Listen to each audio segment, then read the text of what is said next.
Hello everyone, मैं अंकित Srivasan bright tutorial से। जैसे कि आप सबको पता है, हमारा एसीएफ और फॉरेस्ट रेंजर का भी टेस्ट सीरीज़ चल रहा है। तो उसके डिमांड पे, मतलब कुछ बच्चों के डिमांड पे हमने वीडियो एक्सप्लेनेशन तैयार किया है कुछ चुनिंदा पेपर्स का। तो आज मैं आपको केमिस्ट्री 1 टेस्ट जो हुआ था 14 जुलाई 2020 को, पहला केमिस्ट्री का टेस्ट, उसको डिस्कस करूँगा। तो क्वेश्चन बाय क्वेश्चन डिस्कस करेंगे, जिनमें सॉल्यूशन की ज़रूरत होगी उसमें सॉल्यूशन करवाऊँगा। तो चलिए पेपर को देखते हैं फिर कैसे करना है, क्या करना है। तो पेपर मेरे पास है। पेपर में पहला क्वेश्चन दिया था, विच of the following forms the basis of modern periodic table. मतलब ये बोलना चाह रहा है कि आवर्त सारणी, जो आधुनिक आवर्त सारणी है, उसका आधार क्या है। तो उसका आधार आपका एटॉमिक नंबर है। तो मॉडर्न पीरियोडिक टेबल, इसको हम बोलते हैं MPT। इसको दिया था मूजले ने, मूजले, ठीक है, 1912 में। इससे पहले क्या आया था, मेंडलीव आया था, मेंडलीव, ठीक है। ये 1869-70 में आया था आपका। इसके आसपास की डेट एक बार चेक कर लीजिएगा, वैसे यही होना चाहिए।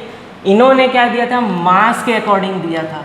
तो मास के कारण हमारा जो एटॉमिक टेबल है या एटॉमिक जो एटम्स हैं या फिर एलिमेंट्स हैं वो सेट नहीं हो रहे थे, क्योंकि कुछ मासेस सेम है, किसी की डिफरेंट है। तो उस अकॉर्डिंग हमारा जो पीरियोडिक टेबल है वो सेट नहीं हो रहा था। तो ये भाई साहब कौन थे, मूजले। ये मूजले एक साइंटिस्ट हैं, आपका ब्रिटेन वगैरह से थे। 1912 में इन्होंने मेंडलीव के पीरियोडिक टेबल में चेंज किया और उसको बनाया एटॉमिक नंबर से, ठीक है। इन्होंने मास बोला था, इन्होंने बोला एटॉमिक नंबर से डालते।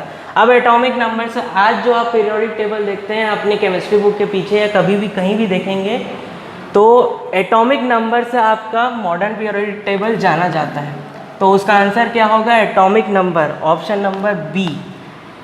चलिए, क्वेश्चन हो गया पहला। दूसरा क्वेश्चन बोला है कि what happens to electropositive character of elements from on moving from left to right.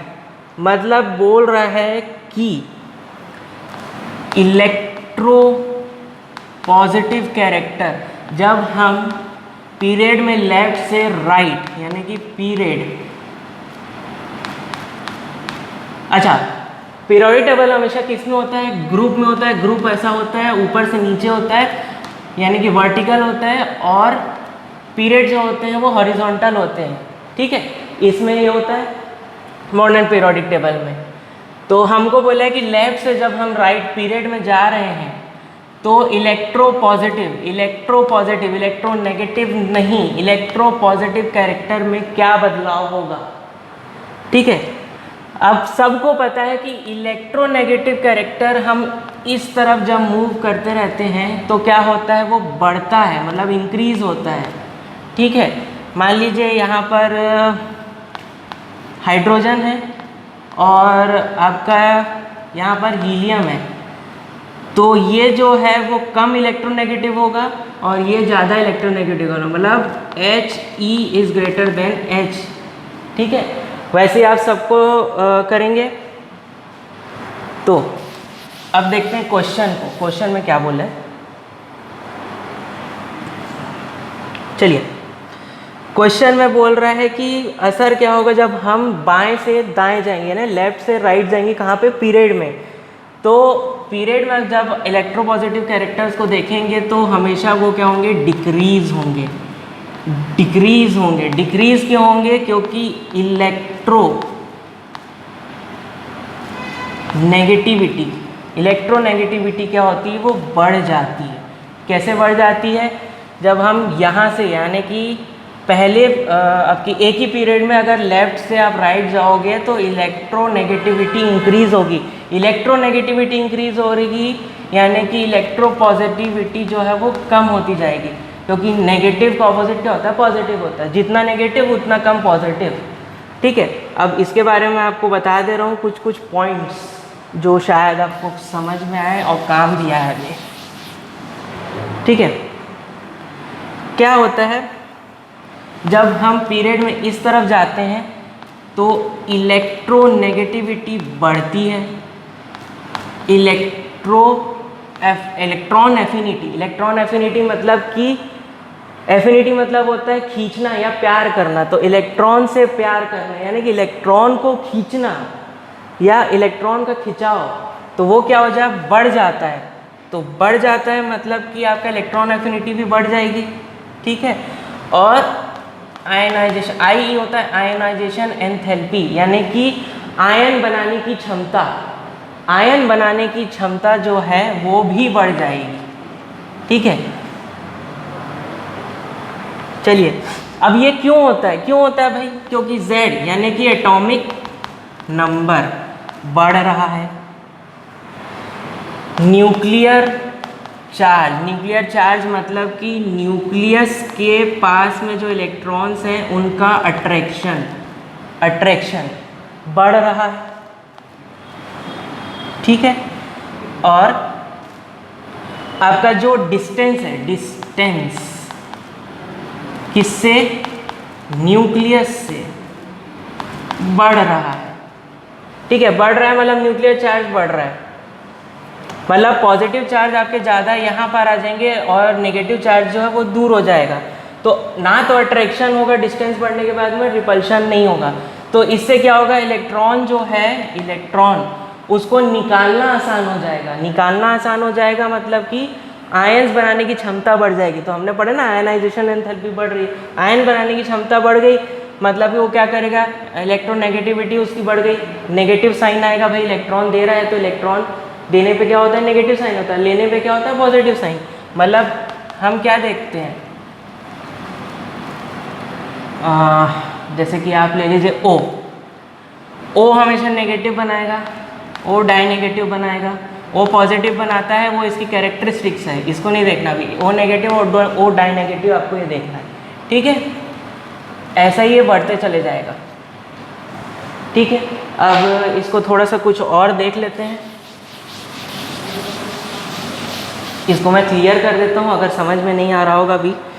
तो अब यहाँ पर देखते हैं पीरियड नंबर 2 में दूसरी वाली पीरियड में लिथियम होता है, बेरिलियम होता है, ठीक है, बोरॉन होता है, तो इसके बाद में आपका कार्बन, फिर नाइट्रोजन, फिर ऑक्सीजन के बाद में फ्लोरीन और उसके बाद में नियॉन। ये हो गया हेलोजन और ये हो गया क्या आपका इनर्ट गैस यानी जीरो ग्रुप, ठीक है। अब क्या हो रहा है, ये क्या करते हैं आपका इलेक्ट्रॉन देते हैं, अब ये क्या है, इसका चलिए, ये तो आपका 8 होता है, ये 9 होता है, ये 7 है, ये 6 है, ये 5 है, ये 4 है, ये 3 है और ये 10 है। ये इसके क्या है, एटॉमिक नंबर है, ठीक है, एटॉमिक नंबर है।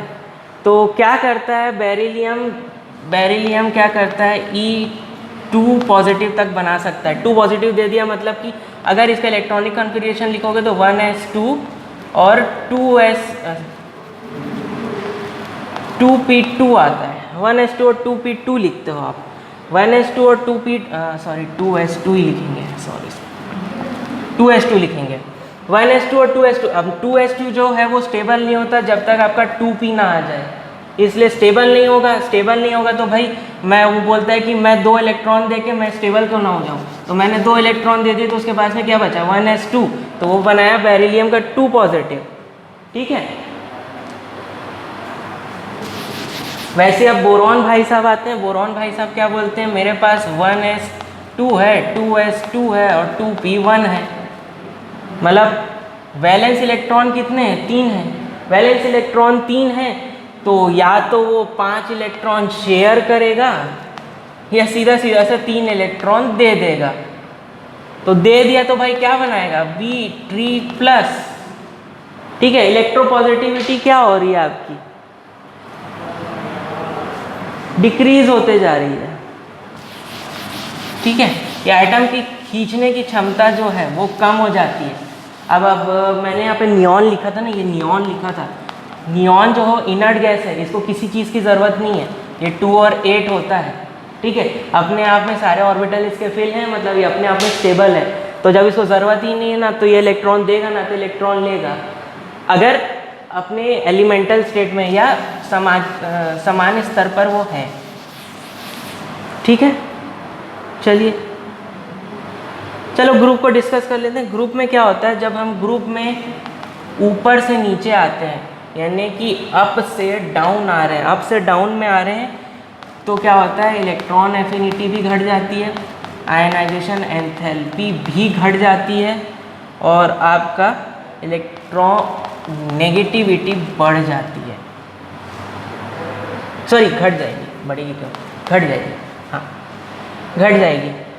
अब एक एग्जांपल देख लेते हैं, बीटा कार स्कूटर बाप। चलिए अब इसको याद करने का तरीका बता रहा हूँ। बेटा मांगे कार स्कूटर बाप राज, यानी beryllium, magnesium, calcium, strontium, barium और रेडियम, ठीक है। बेटा मांगे कार स्कूटर बाप राज। अगर आपको याद करना है पीरियोडिक टेबल को, तो कुछ आप ऐसा करिए जो आपको हमेशा याद रहे। तो मैंने तो ऐसे किया है, देख लीजिए आपको कैसे करना है, ठीक है। बेरिलियम, मैग्नीशियम, कैल्शियम, स्ट्रोंशियम और आपका बेरियम और रेडियम, इनके बीच में डिफरेंस कितना कितना होता है। इन दोनों के बीच में 8 इलेक्ट्रॉन का, इन दोनों के बीच में 8 इलेक्ट्रॉन का, ठीक है। इन दोनों के बीच में 18, इन दोनों के बीच में भी 18 और इन दोनों के बीच में 32। यानी कि क्या हो रहा है भाई, ये न्यूक्लियस है, ठीक है, ये न्यूक्लियस है, इसका एटम का साइज बढ़ते चले जा रहा है, साइज बढ़ते चले जा रहा है, साइज बढ़ते चले जा रहा है, मतलब इलेक्ट्रॉन को निकालना आसान है, इलेक्ट्रॉन को निकालना आसान है। क्वेश्चन नंबर 3 क्या बोलता है भाई, क्वेश्चन नंबर 3 बोलता है an element M is in group 13 of periodic table, the formula for its oxide. मतलब कि ग्रुप 13 में एक M नाम का एलिमेंट है, उसका ऑक्साइड का फॉर्मूला लिखना है। तो ग्रुप 13 की प्रॉपर्टी होती है कि उनका ऑक्सीडेशन स्टेट जो होता है वो +3 होता है और +1 होता है। तो +3 और +1 ऑक्सीडेशन स्टेट वाले हमेशा क्या करते हैं, ग्रुप 13 को एक एलिमेंट ले लेते हैं, एल्यूमिनियम ले लेते हैं। चलिए एल्यूमिनियम में Al2O3 बनाता है। ऑक्सीडेशन स्टेट क्या था, 3, तो इसने बनाया क्या, Al2O3, ठीक है। तो अगर ये ग्रुप 13 का एलिमेंट है तो ये क्या बनाएगा, M2O3, ऐसे कुछ बनाएगा। चलिए आंसर भी वही लिया है, आंसर बी है आपका, ये आंसर है M2O3। ऑक्सीडेशन स्टेट +3 और +1 होता है, हम +3 ऑक्सीडेशन स्टेट को लेके चल रहे हैं, ठीक है। इसको क्या बोलते हैं, बोरॉन फैमिली बोलते हैं ना, बोरॉन फैमिली बोलते हैं इसको, क्योंकि पहला एलिमेंट क्या होता है, बोरॉन होता है इसका, ठीक है। बोरॉन की एक प्रॉपर्टी है कि बोरॉन को अगर आप हीट करते हैं तो क्रिस्टल फॉर्म में रहता है, ठीक है। क्रिस्टल फॉर्म में होने के कारण ट्राई ऑक्साइड बनाते हैं क्रिस्टल्स, ठीक है। सबको पता है एल्यूमिनियम का भी क्रिस्टल ही होता है। तो जितने ग्रुप 13 जो हैं हमारे पास, ग्रुप 13 जो हैं वो हमेशा क्या होते हैं, आपके क्रिस्टल्स होते हैं। और जब क्रिस्टल होते हैं तो क्रिस्टल को हीट किया जाता है, तो हीट करने के लिए हमारे पास ऑक्सीजन ज़्यादा लगता है, तो ऑक्साइड भी ऐसा ही बनेगा। Property of metal by which they can be beaten into thin sheet, मतलब चादर नुमा, जैसे चादर बनाया कैसे जाता है भाई मेटल को, उसकी प्रॉपर्टी बतानी किससे। तो मेटल की प्रॉपर्टी होती है, एक होता है मैलिएबल यानी नरमता, ठीक है, एक होता है डक्टाइल को हिंदी में क्या बोलते हैं भाई, हाँ लचीला, और एक होता है आपका कंडक्शन, कंडक्शन तो सबको पता है भाई, इलेक्ट्रिसिटी के साथ में कंडक्शन करेगा मेटल, ठीक है। अब ये मैलिएबल जो है ना, यही आपका आंसर है। मैलिएबल क्या होता है, एक मेटल है, मान लीजिए यहाँ पर ये मेटल है, इसको आप प्रेशर डालेंगे, प्रेशर कैसा डालेंगे, हथौड़े से पीटेंगे या किसी चीज़ से पीटेंगे तो एक पतली चादर बन जाएगी, ऐसी पतली चादर बन जाएगी। तो वो किस कारण होती है, वो होती है आपकी मैलिएबिलिटी या नरमता के कारण। और डक्टाइल के कारण क्या होता है, उसको पतले वायर के रूप में बनाया जा सकता है, पतले वायर के रूप में, ठीक है। आम दिनों का सबसे अच्छा एग्जाम्पल बता रहा हूँ, जो आप टंग क्लीनर या जीबी जिसको बोलते हैं वो यूज़ करते हैं, उसमें आपको दोनों चीज़ें दिखेंगी। कैसा होता है, एक वायर होता है और यहाँ पे थोड़ा सा चपटापन होता है ना, ऐसा करके चपटापन होता है, ऐसा रहता है जीबी। तो ये जो है ये डक्टाइल हुआ, यानी लचीलेपन के कारण बना। ये किस कारण बना, नरमता के कारण बना, और ये फिर डक्टाइल के कारण। मतलब एक ही चीज़ में आपको मेटल की दो प्रॉपर्टी दिख रही है, ठीक है। तो पीट पीट का चादर किससे बनाया जाता है भाई, नरमता से, और वायर के रूप में किससे बनाया जाता है, डक्टिलिटी यानी लचीलेपन से। अगला क्वेश्चन क्या बोलता है भाई, which metal is found in liquid state in room temperature. अब भाई मेटल है तो मेटल आपका Hg यानी कि मर्क्यूरी। मर्क्यूरी एक ऐसा मेटल है जो रूम टेम्परेचर पे लिक्विड या तरल की तरह रहता है, तरल पदार्थ होता है, तरल अवस्था बोलते हैं जिसको, ठीक है। इसका मेल्टिंग पॉइंट -38 पॉइंट समथिंग कुछ 8 या 9 ऐसा कुछ होता है डिग्री सेल्सियस में। इस टेम्परेचर पे वो पिघल जाता है। अगर आप उसको रूम टेम्परेचर पे नहीं रख रहे हैं और बाहर रख रहे हैं तो वो इस पॉइंट पे मेल्ट हो जाएगा। इसका मेल्टिंग पॉइंट है, MP है इसका, ठीक है। Oxides of non metal are dash in nature. Oxides of non metal are dash in nature, मतलब उनका प्रकृति पूछ रहा है। तो ऑक्साइड जो है दो प्रकृति होती भाई, वो या एसिडिक होगा या बेसिक होगा, यानी कि अम्लीय होगा, अम्लीय या क्षारीय, दो ही हो सकते हैं, अम्लीय या क्षारीय हो सकता है। तो ऑक्साइड ऑफ नॉन मेटल जो है वो आपका क्या होता है, एसिडिक होता है। नॉन मेटल का ऑक्साइड हमेशा जो है वो एसिडिक होता है, ठीक है। अब एक नॉन मेटल का एग्जांपल ले लेते हैं। मान लीजिए सल्फ़र है, सल्फ़र का कंपाउंड बनाते हैं SO2। इसको पानी में डाल दीजिए, पानी में डाले तो क्या बनेगा भाई, है H2SO3 बनेगा, ठीक है। H2SO4 मत करना, H2SO3 बनेगा। इसको बोलते हैं sulphurous acid, sulphurous acid, sulphuric नहीं, सल्फ्यूरिक। रिक जब लगेगा जब यहाँ पर 4 होता है, लेकिन 4 नहीं है, यहाँ पर 3 है, तो उसको बोलते हैं सल्फ्यूरस एसिड। ये एक नॉन मेटल है भाई, सल्फर। सल्फर का ऑक्साइड जो है वो अब ये ऑक्साइड है ना, ठीक है। ऑक्साइड को आप पानी में मिला दो, ऑक्साइड पानी में मिलाए तो क्या बनेगा, एक एसिड बन रहा है। अब ये क्योंकि सल्फ्यूरस एसिड है तो ये वीक एसिड होगा ना, यानी इसकी क्या बोलते हैं, वीक को इसकी स्ट्रेंथ या इसकी ताकत जो है वो कम होगी। वीक एसिड है ये सल्फ्यूरस एसिड, ठीक है। चलिए और क्या दिया है इसमें, ठीक है, इतना ही है। क्वेश्चन नंबर 7 क्या बोल रहा है, विच one of the following gas Burns with pop sound. Option दिया ऑक्सीजन, क्लोरीन, हाइड्रोजन और हाइड्रोजन सल्फाइड। तो पॉप साउंड जो है वो हाइड्रोजन में आता है, ठीक है। हाइड्रोजन में कैसे आएगा भाई, H2 है और प्लस O2 है। जैसे ही आप हाइड्रोजन को ऑक्सीजन के साथ में मिलाएंगे, या ऑक्सीजन जो कहाँ होती है, एयर में प्रेजेंट है, जैसे ही आप हाइड्रोजन को एयर में डालेंगे तो वो क्या बनेगा, 2H2O, यहाँ पे 2 आ जाएगा, ठीक है। ऑक्सीजन 2 है, ठीक है, ठीक है, हाँ ठीक है, बैलेंस हो गया। तो ये जब आप करेंगे तो हमेशा क्या होगा, पानी जो बनता है अगर दोनों के मिश्रण से, तो पॉप साउंड बहुत ज़्यादा तेज़ नहीं आती लेकिन आवाज़ आती है। तो जब आप इसको लेबोरेटरी में करते हैं बर्न होना क्या होता है, बर्निंग के लिए क्या चाहिए, ऑक्सीजन चाहिए। जब ऑक्सीजन को आप हाइड्रोजन के साथ में मिलाएंगे तो एकदम से मतलब त्वरित रिएक्शन होगा, एकदम इमीडिएट रिएक्शन होगा, तुरंत पानी का मॉलिक्यूल एक बन जाएगा। पानी नहीं दिखेगा लेकिन पानी का मॉलिक्यूल जरूर बन जाएगा, ठीक है। तो इस टाइम पे क्या होगा, पॉप साउंड, एक पॉप का साउंड रहता है, धमाका नहीं, छोटा सा साउंड बस आएगा आपको। Which of the following, next question है, which of the following occurs when a small amount of acid is added to water. Small amount of acid, चलिए एसिड ले लेते हैं HCl, पानी में डाल दिया। पानी में डालने से क्या बनेगा,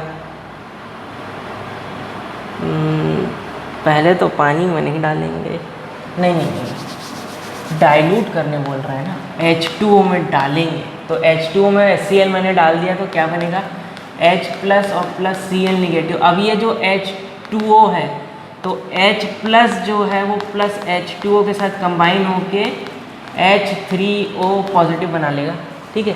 H3O पॉजिटिव बना लेगा, इसको बोलते हैं हाइड्रोनियम आयन। हाइड्रोनियम आयन, जब आप pH स्केल पढ़ेंगे तो आपको ये टर्म मिलेगा हाइड्रोनियम आयन, क्योंकि H प्लस अपनी अवस्था में कभी ऐसे नहीं रहता, हमेशा वो हाइड्रोनियम आयन बनाएगा, ठीक है। हाइड्रोनियम आयन बना रहा है तो क्या हो रहा है भाई, एक तो पहला तो डाइल्यूट हो गया, पानी में आप डालें तो डाइल्यूट हो गया, सीधा सीधा से पतलापन आ गया उसमें, ठीक है। HCl जो है वो डाइल्यूट हो गया।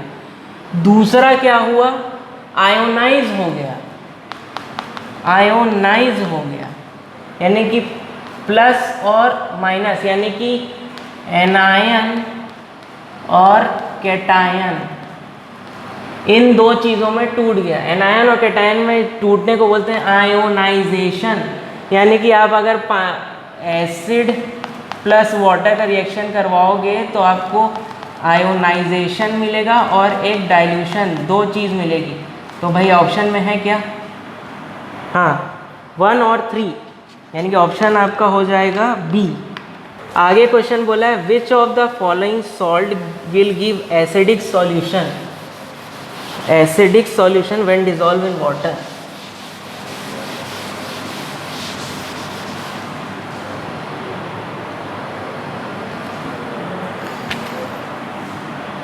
चलिए पहला दिया है NH4Cl, इसको हमने किया किसमें, वाटर में, तो NH4 पॉजिटिव टूटा प्लस Cl नेगेटिव टूटा, NH4Cl है ना, हाँ तो NH4।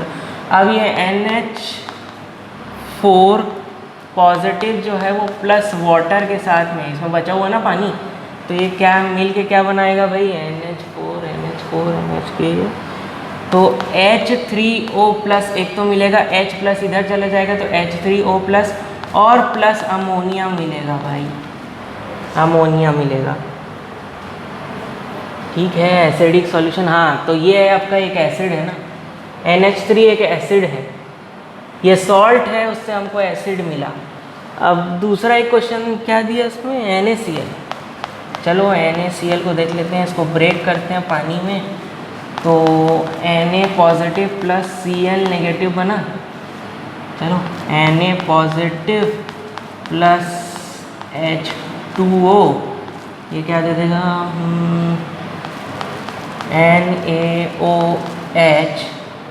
NaOH प्लस H2 है यहाँ पर, तो H2 है और ये तो OH, ये बन जाएगा, ठीक है। OH नहीं होगा,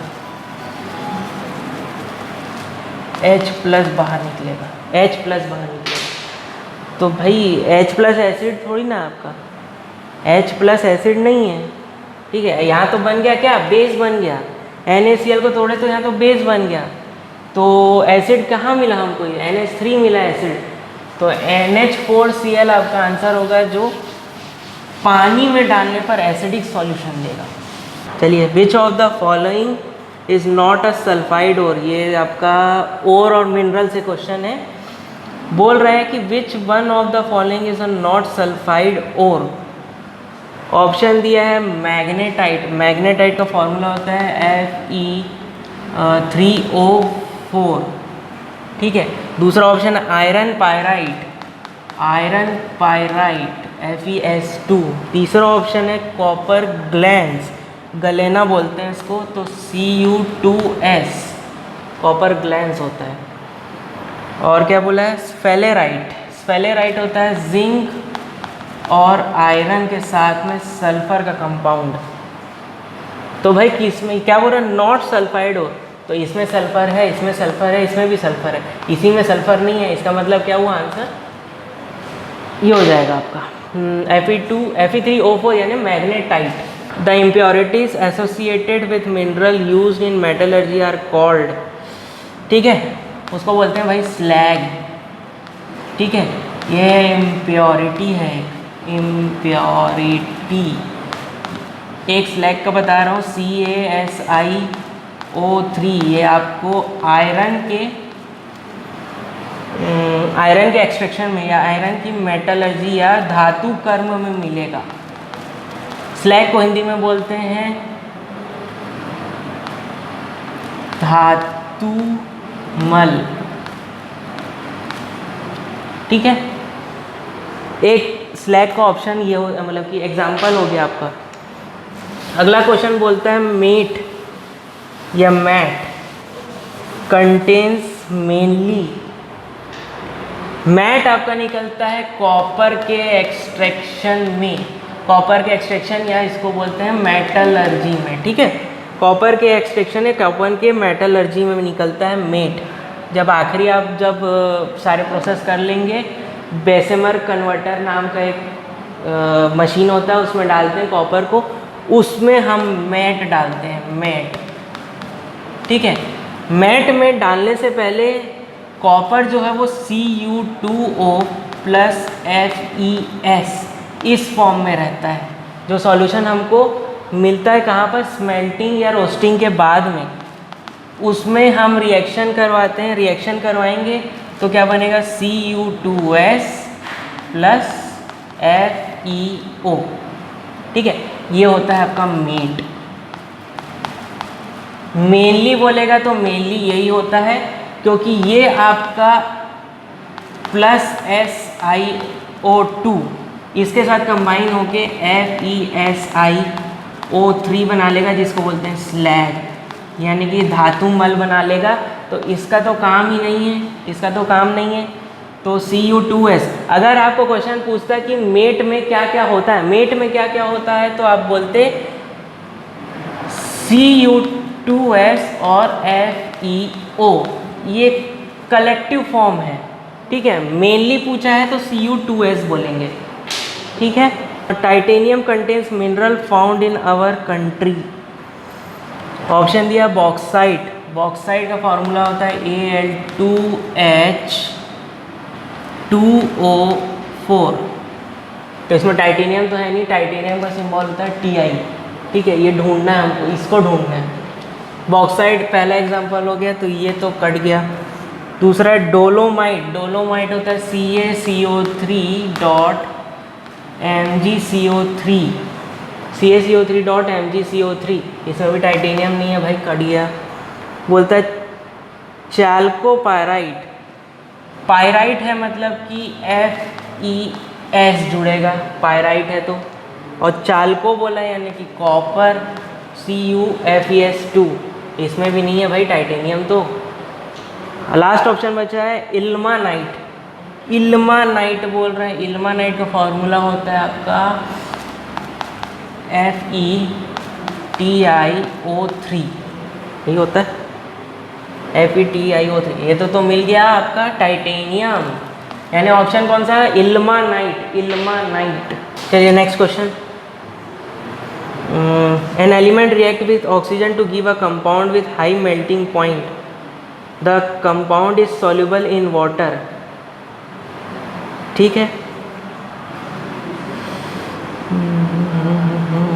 ठीक है।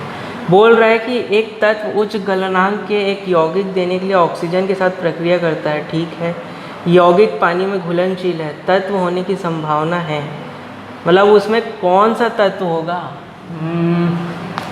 CaCO3 को आप तोड़ोगे तो CaO प्लस CO2 मिलता है, इसको आप पानी में डाल दो CaO प्लस H2O, ठीक है। इसको पानी में डालोगे तो ये बबल छोड़ेगा, ऐसे बबल्स छोड़ेगा, ठीक है।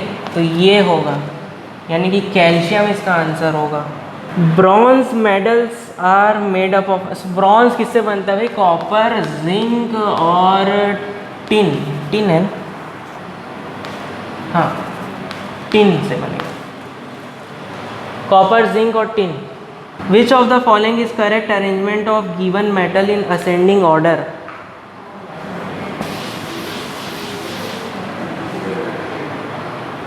मेरे पास है जिंक, आयरन, मैग्नीशियम और क्या, सोडियम।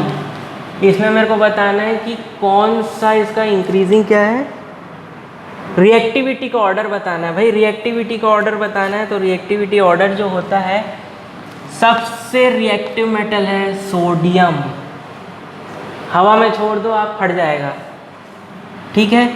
फिर क्या बोला है, जिंक और आयरन है, इसके बाद में आता है magnesium, sodium is greater than magnesium, ठीक है। इसका एटॉमिक नंबर 8 है, इसका एटॉमिक नंबर होता है 12। फिर आता है कौन है, जिंक और कॉपर, आयरन है, तो आयरन पहले आएगा और फिर आएगा आपका जिंक, ठीक है। नहीं, एक मिनट, जिंक का एटॉमिक नंबर होता है 30, इसका होता है 26, नहीं, जिंक आएगा फिर आयरन आएगा रिएक्टिविटी में, ये 30 है और ये 26 है, ठीक है। सबसे रिएक्टिव मेटल सोडियम, उसके बाद में मैग्नीशियम, फिर जिंक और फिर आयरन। ऑप्शन है क्या कहीं पे? Option number D, option number D सही है इसका,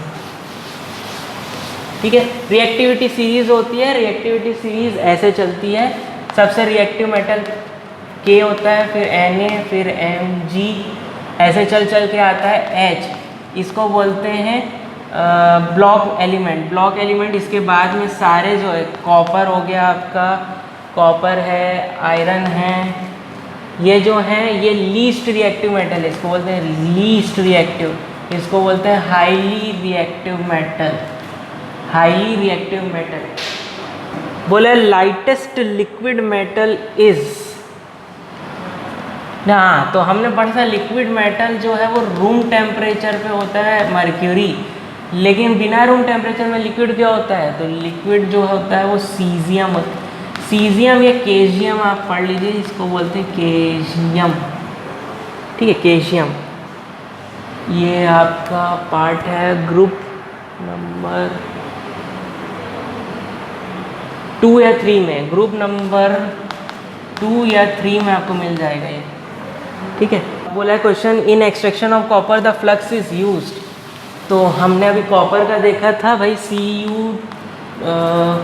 Cu2s प्लस FeO हो रहा था, तो FeO को हमने क्या कर दिया था, SiO2 के साथ में मिला दिया था, तो ये फ्लक्स है, ठीक है, इसके साथ में मिलाए तो ये स्लैग बना दिया FeSiO3, तो ये होगा आपका फ्लक्स, सॉरी ये फ्लक्स नहीं होगा, ये फ्लक्स होगा, ये तो मेट का पार्ट है, ये मेट का पार्ट है, सॉरी ये फ्लक्स होगा आपका, ये मेट का पार्ट है, ये फ्लक्स डाले जो स्लैग बना के देगा, इसको बोलते हैं स्लैग, अभी हमने पढ़ा था ना स्लैग, ठीक है। ये फ्लक्स है यानी सिलिकॉन डाइऑक्साइड, सिलिकॉन डाइऑक्साइड आपका क्या है, फ्लक्स है। अब इसमें 4 ऑप्शन दिए, उसको बता दे रहा हूँ, क्या हो गया, CaOSiO2, FeO और FeSiO3, ये दिया हुआ है, ठीक है। पहला ऑप्शन है, ये आपका ब्लास्ट फर्नेस होता है ना, उसकी लाइनिंग में इस्तेमाल करते हैं कैल्शियम ऑक्साइड को, ये आपका फ्लक्स है, ये आपका मेट का पार्ट होता है जो आखिरी में हमको मिलता है, और ये जो है वो स्लैग है। चलिए क्वेश्चन भी हो गया। In rate equation when the concentration of reactant is unity, reaction में यूनिटी हो जाए, यानी कि रेट जो है वो के बराबर ये होता है। रेट ये आर ओ आर यानी रेट ऑफ रिएक्शन है, के जो है आपका रेट कांस्टेंट है,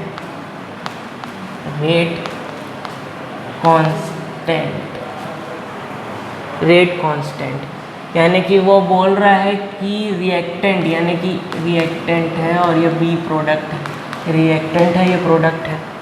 बोल रहा है कि कंसंट्रेशन ऑफ रिएक्टेंट यानी कि इसकी कंसंट्रेशन 1 के बराबर हो जाए। तो भाई यही होता है, रेट कांस्टेंट और रेट ऑफ रिएक्शन सेम हो जाएंगे तो इसको बोलते हैं स्पेसिफिक रेट कांस्टेंट।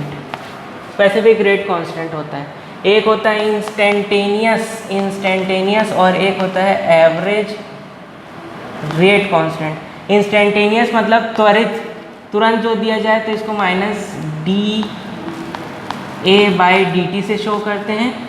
एवरेज है तो आपका delta A upon delta T से शो करेंगे, माइनस लगेगा क्योंकि प्रोडक्ट बन रहा है, ये वाला ये, ठीक है, इसी का इक्वेशन है ये रेट का इक्वेशन है। Unit of rate constant of first order reaction in terms of molarity. सबसे पहले तो मोलैरिटी क्या होता है? मोलैरिटी होता है मोल्स पर लीटर। मोलैरिटी की डेफिनेशन बोलती है number of moles dissolved in 1 litre of solution is called as molarity. ठीक है, मोलैरिटी क्या होता है? जितने नंबर ऑफ मोल्स हैं वो 1 लीटर के सॉल्यूशन में या घोल में, जो घोल में घुले हुए हो, कितने नंबर ऑफ मोल्स, कितने नंबर ऑफ मोल्स, तो वो बताएगा मोलैरिटी। ठीक है, इसमें क्या बोला है? फर्स्ट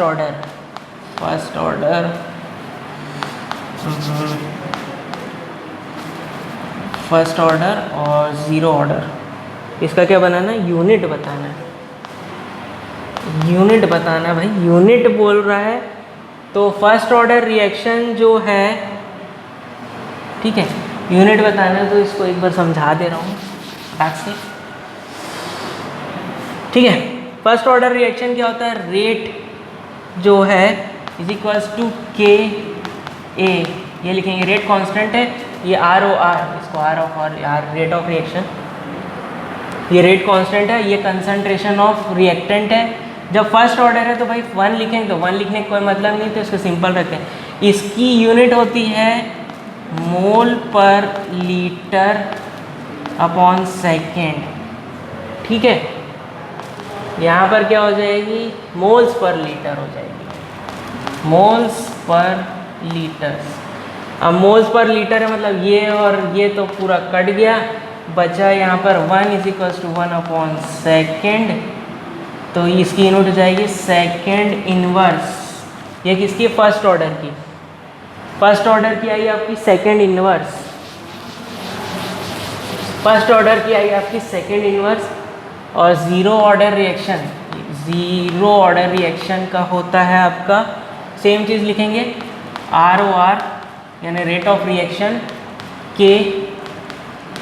ज़ीरो ऑर्डर है इसका मतलब कंसंट्रेशन ही ज़ीरो है, तो मतलब यहाँ पर के हो जाएगा, यानी स्पेसिफिक रेट बन गई। अभी पिछले क्वेश्चन में देखा था स्पेसिफिक रेट कांस्टेंट बोला था ना, उसी को देख रहे हैं। तो moles per litres upon second, ठीक है, moles per litre upon second, और यही इसके बराबर हो जाएगा। तो इसको क्या बोलेंगे हम? इसको बोलते हैं एम। अभी डिस्कस किया था ना, एम इज इक्वल्स टू क्या आया था? मोल अपॉन लीटर्स लिखा था हमने मोलैरिटी को, तो इसको बोलते हैं मोलैरिटी। ये सेकंड का सेकंड हुआ तो एम अपॉन सेकंड, तो इसकी यूनिट हो गई एम सेकंड इनवर्स। ये ज़ीरो ऑर्डर की, ये फर्स्ट ऑर्डर की। तो ऑप्शन कौन सा होगा भाई? पहला ही ऑप्शन है ना, पहला ही ऑप्शन है। दूसरा क्वेश्चन बोल रहा है which of the following is affected by catalyst. Catalyst क्या करता है? कैटलिस्ट क्या करता है, अगर कोई रिएक्शन है ए बी है, इसमें मैं कैटलिस्ट लगा दिया तो कैटलिस्ट क्या करेगा, इसको फॉर्मेशन में स्पीड कर देगा। स्पीड क्या हो जाएगी? रिएक्शन की बढ़ जाएगी। ठीक है, अब ये बोल रहा है कि कौन अफेक्ट होगा, तो मेरे पास है delta H, delta S, delta G और ई ए। ठीक है, ठीक है, ठीक है, ठीक है।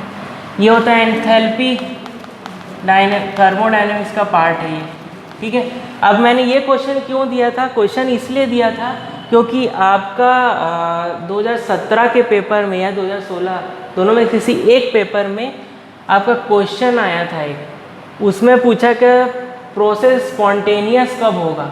स्पॉन्टेनियस प्रोसेस के बारे में पूछा था, तो उनमें इस टर्म्स का यूज़ किया था। जब आप थर्मोडायनेमिक्स आप सिलेबस में नहीं लिखे हो और आप क्वेश्चन दे रहे हो, इसका मतलब समझ नहीं आता है कि जो सिलेबस में लिखा है भाई, उसके अलावा भी कुछ कुछ टॉपिक्स पढ़ने हैं। मतलब आपको 2016 और 2017 का पेपर जज करना पड़ेगा। जब तक आप जज नहीं करोगे पेपर को, तब तक आपको समझ में नहीं आएगा कि जो सिलेबस में दिया है उसके बाहर का क्वेश्चन कैसे आया। तो ये वहीं से आया भाई क्वेश्चन, क्योंकि उसने एक क्वेश्चन दिया तो मैंने भी एक क्वेश्चन दे दिया। तो आपको थर्मोडायनेमिक्स पढ़ना है। कौन सा पढ़ना है? 11th 12th का पढ़ना है, लेकिन उसमें सब कुछ नहीं पढ़ना है। ठीक है, बेसिक पढ़ना है, बेसिक पढ़ना है। ये एंथैल्पी हो गई, इसको बोलते हैं एंट्रोपी, इसको बोलते हैं गिब्स फ्री एनर्जी। ठीक है, एंथैल्पी क्या होता है? एंथैल्पी होती है internal energy plus work done. ठीक है, एंथैल्पी वो होता है जब हम एक प्रोसेस चला रहे हों और उसमें उसकी जो इंटरनल यानी उसकी अंदरूनी जो एनर्जी है और साथ में उसमें जो प्रेशर लग रहा है, प्रेशर क्या होता है? वर्क डन होता है। मतलब मैंने ऐसे इसको ऐसा दबा दिया, ठीक है, इसमें मैंने प्रेशर लगाया, इसकी वॉल्यूम जो है आइट साइड चली गई। जब आइट साइड जा रही है मतलब कि वर्क डन हो रहा है इसमें। वर्क डन क्या होता है? प्रेशर लगाने से ये प्रेशर है, यहाँ पे कुछ लिक्विड भरा हुआ है, तो ये जो है ये फैल जाएगा भाई, पूरे कंटेनर में फैल जाएगा। ये मैंने P प्रेशर लगाया है, V वॉल्यूम है, तो वर्क डन क्या बोलेंगे? PV हुआ। इसलिए इसको ये बोलते हैं एंट्रोपी आपकी जो होती है रैंडमनेस, यानी कि भिन्नात्मक चीज़ बोलते हैं इसको, एंट्रोपी को भिन्नता। हिंदी में आपका को एंट्रोपी को, चलिए हिंदी देख लेंगे एंट्रोपी। गिब्स फ्री एनर्जी, भाई गिब्स फ्री एनर्जी वो होती है जब प्रोसेस हो चुका होगा, उसके पास में जो फ्री एनर्जी या मुक्त ऊर्जा बची होगी। मुक्त ऊर्जा को बोलते हैं डेल्टा जी। तो ना तो ये कैटेलिस्ट से प्रभावित होगा, ना ये होगा, ना ये होगा। ठीक है, बचता है ई ए को बोलते हैं एक्टिवेशन एनर्जी। एक्टिवेशन एनर्जी का मतलब होता है जब आपका प्रोसेस या रिएक्शन जब चालू होता है तो उस टाइम जो लगने वाली एनर्जी, मतलब उसको एक्टिवेट करने के लिए यानी उठाने के लिए जो एनर्जी लगेगी उसको बोलते हैं ई ए। जब उठाने के लिए एनर्जी चाहिए भाई, कैटेलिस्ट तो हमारी स्पीड को बढ़ा रहा है, तो स्पीड को बढ़ा रहा है, इसका मतलब होता है ई ए आपका एनर्जी ऑप्शन आएगा। यानी एक्टिवेशन एनर्जी कैटेलिस्ट से प्रभावित होती है। मैकेनिज्म ऑफ एक काल्पनिक प्रक्रिया दी है भाई, x2 + y2 gives 2 times of xy।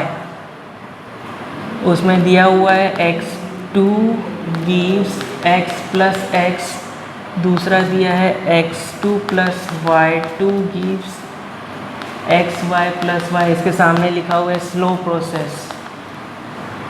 ठीक है, और तीसरा दिया है x + y gives xy, इसके सामने लिखा है फास्ट। इससे हमको मतलब नहीं है, हमको इन दोनों से मतलब है। ठीक है, क्योंकि फास्ट रिएक्शन है, फास्ट रिएक्शन में आपका स्पीड निकलती नहीं है, सॉरी स्पीड से हो रहा है इसका मतलब कि आपका रेट जो है वो पता ही नहीं चलेगा कितने रेट में हो गया। तो हम उठा लेते हैं किसको, इसको उठाए भाई, इसको उठा लेते हैं। चलिए इसको इक्वेशन लिखते हैं। इसका इक्वेशन क्या बनेगा, इक्विलिब्रियम का इक्वेशन लिखते हैं। इक्विलिब्रियम का इक्वेशन बनेगा x इंटू एक्स, यानी कि x into x upon x two, ये x square upon x two, ये इक्वेशन बनेगा। ठीक है, अब इसको अपन इक्वेट कर लेते हैं। इसको इक्वेट कर लेते हैं। इसको इक्वेट करने पे अपने को क्या मिलेगा, क्या आया भाई, के ई के बराबर है, इधर आ जाएगा ये एक्स टू के ई, ये एक्स स्क्वायर, इसको पावर को इधर डाल देते हैं तो के ई और एक्स टू दोनों पे पावर आ जाएगी हाफ की। ठीक है, ये हो गया किसका, कंसंट्रेशन एक्स का। इसको इक्वेशन 1 मान लो, इसको ले लेते हैं। ठीक है, के ई क्या है, इक्विलिब्रियम कांस्टेंट है, इसलिए लिखा गया है के ई, क्योंकि हमको वहाँ पर के एक और लिखना है, के एक और लिखना है। तो के जो है वो रेट कांस्टेंट होता है। तो चलिए अपन ले लेते हैं सेकेंड इक्वेशन। क्या बोला था भाई, X plus Y two gives X Y plus Y, यही दिया ना। हाँ, जो कि ये स्लो रिएक्शन है, तो स्लो रिएक्शन होने के कारण इसकी जो रेट होगा, यानी कि के रेट कांस्टेंट, वो मेन रिएक्शन दिया था आपका x2 plus y2 gives 2xy, इसके बराबर होगा। ठीक है, सेम होगा। तो अब इसको सॉल्व करते हैं भाई, रेट लिखते हैं इसका स्मॉल r, इसका रेट होगा आपका ये x और ये y2, यहाँ पर k आ जाएगा। ठीक है, x का हमने निकाला था ना, x क्या निकाला था, के ई और x2 का पावर 1/2, ये निकाला था, हमने। तो ये जब निकाला, अब x की वैल्यू यहाँ पर पुटअप कर दी। इक्वेशन 1 माने थे, इक्वेशन 2 में इसको पुटअप कर दो। इक्वेशन 2 हो गया, इसको पुटअप करोगे तो के ई यहाँ पर x2, ये पावर 1/2 और ये y2। चलो भाई, ये हो गया। अब इसमें से क्या करना है, ये तो हो गया, ये हो गया। के ई x2 y 1/2, ये इसका पावर, इसको आप कांस्टेंट मान लीजिए, इस वाले टर्म को इसको कांस्टेंट मान लीजिए। कांस्टेंट हो गया तो यहाँ पर बचेगा x2 1/2 और y2 1/2। इसमें बताना था ऑर्डर ऑफ रिएक्शन, ऑर्डर बताना है। ठीक है, ऑर्डर ऑफ रिएक्शन बताना है। ऑर्डर ऑफ रिएक्शन निकालने का तरीका है, इसकी पावर और इसकी, ये तो 1/2 नहीं, सॉरी ये 1 है, इसकी पावर को, तो ऑर्डर ऑफ रिएक्शन यानी ऑर्डर 1/2 प्लस 1 यानी कि 3/2 या 1.5। तो ऑर्डर क्या होगा, 1.5। ऑप्शन है क्या, सी ऑप्शन आ जाएगा। चलिए अगला क्वेश्चन बताया, first order reaction is 50% completed. First order reaction है, ए से बी जा रहा है, 50% कंप्लीट हो गया। कितने, 1.26 × 10⁻14 सेकेंड्स में। How much time should it take for 100% completion के लिए टी कैलकुलेट करने बोल रहे हैं। भैया फर्स्ट ऑर्डर रिएक्शन का मतलब ही होता है कि पूरा का पूरा रिएक्टेंट प्रोडक्ट में कंप्लीट ख़त्म हो जाए। अब जब 50% प्रोडक्ट ख़त्म हो गया यहाँ पर, मतलब A/2 हो गया है, तो वो 100% कंप्लीट होने के लिए कितना बचेगा, ज़्यादा तो बचना नहीं है उसके पास कुछ भी। तो जब 50% कंप्लीशन फर्स्ट ऑर्डर रिएक्शन का होता है तो वो कभी भी 100% कंप्लीट नहीं होगा, यानी कि पूरा का पूरा कन्वर्ट नहीं होगा। पूरा का पूरा कन्वर्ट कब होता है? सिर्फ ज़ीरो ऑर्डर रिएक्शन पे होता है, ज़ीरो ऑर्डर रिएक्शन पे। तो इसका आंसर आएगा इनफाइनाइट, इसको सॉल्व करने की ज़रूरत ही नहीं। High pressure, at high pressure the following reaction is zero order, which of the following are correct? ये दिया है 2NH3 1130K, प्लैटिनम का कैटलिस्ट है, ये मिलता है N2 + 3 टाइम्स ऑफ H2। बोल रहा है कि भाई रेट ऑफ रिएक्शन,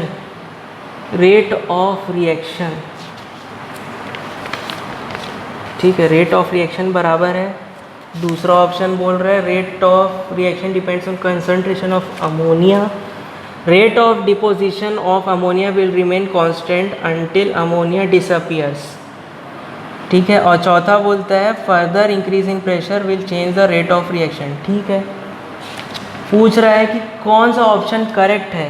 अच्छा, कौन सा ऑप्शन करेक्ट है?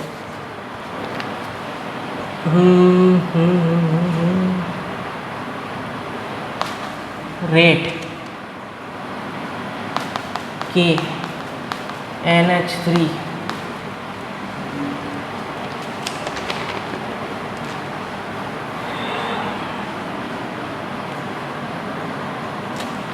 ज़ीरो ऑर्डर रिएक्शन है, ज़ीरो ऑर्डर रिएक्शन है ये, ठीक है। ज़ीरो ऑर्डर रिएक्शन है, इसका मतलब रेट जो है वो के पे डिपेंडेंट स्पेसिफिक रेट हो गई। तो पहला ऑप्शन बोला था rate of reaction rate constant, यानी पहला सही हुआ। बोल रहा है कि rate of reaction depends on concentration of ammonia, हाँ बिल्कुल भाई कंसंट्रेशन पर डिपेंड करेगा, ठीक है। और फिर बोला rate of decomposition of ammonia will remain constant until ammonia disappears completely, ठीक है। रेट ऑफ कंसंट, अच्छा इस पर डिपेंड नहीं करेगा कि इसका कंसंट्रेशन क्या है। अब इसका कंसंट्रेशन हमको डिपेंडेंट ही नहीं है तो क्यों, इसलिए तो हमने ज़ीरो ऑर्डर रिएक्शन बनाया इसको, ज़ीरो ऑर्डर रिएक्शन बनाया है। इसका मतलब इसका कंसंट्रेशन का मतलब नहीं है, यहाँ 2 हो 3 हो 4 है, इससे कोई मतलब नहीं है, ठीक है। बैलेंसिंग है वैसे वैसे भी। चलिए अब इसका बोल रहा है last further increasing pressure will change the rate of reaction. तो इसमें आपका पहला, तीसरा और चौथा करेक्ट है। चूँकि ऑप्शन में तीनों ऑप्शन के साथ का कोई भी नहीं है तो हम पहले वाले को हटा के तीसरा और चौथा ले लेते हैं। तीसरा और चौथा, चौथा ऑप्शन क्यों करेक्ट है?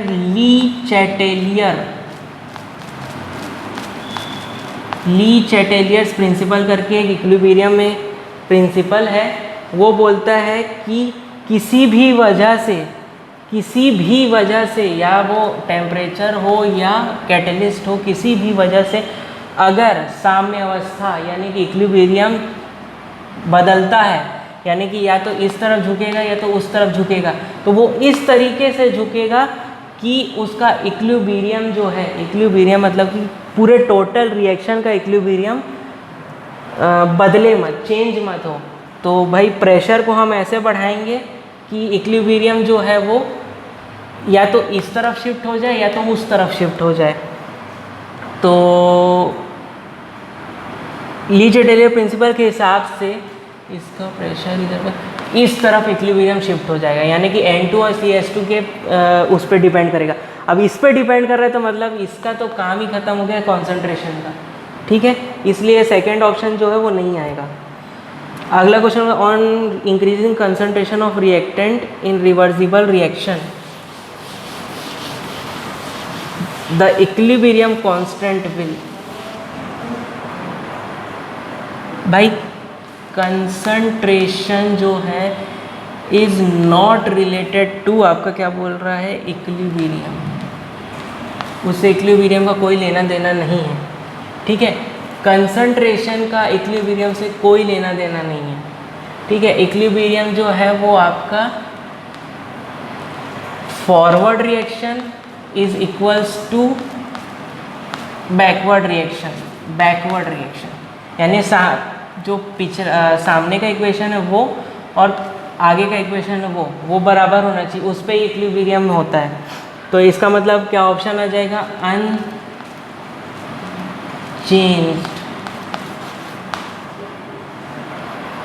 अगला क्वेश्चन है when system A plus B is equals to C plus D is at equilibrium.